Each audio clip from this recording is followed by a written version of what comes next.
శ్రీకాళహస్తి మహాశివరాత్రి బ్రహ్మోత్సవాలు 2025లో భాగంగా నేడు 7వ రోజు స్వామి అమ్మవార్ల రథోత్సవం కార్యక్రమంలో స్థానిక ఎమ్మెల్యే అర్చకులు పూజా కార్యక్రమాలు నిర్వహించిన అనంతరం రథోత్సవ కార్యక్రమాన్ని ప్రారంభించారు. భక్తి శ్రద్ధలతో హరహర మహాదేవ శంభో శంకర, ఓం నమః శివాయ నామస్మరణతో భక్తులు రథాన్ని లాగారు.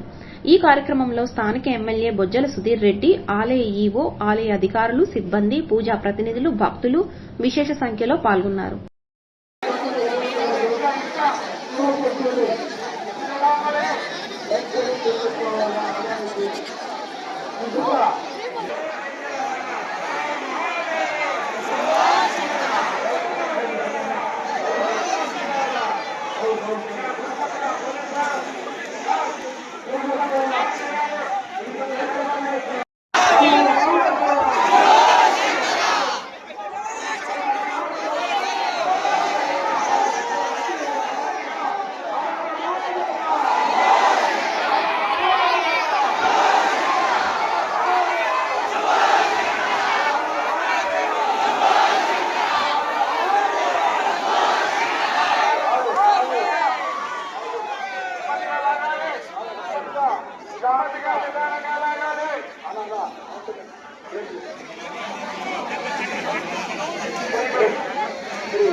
ఒక్కసారి జనం వచ్చి పడిపోతారు ఇప్పుడు కాబట్టి 2 వైపులా క్లోజ్ చేసుకోండి రాదు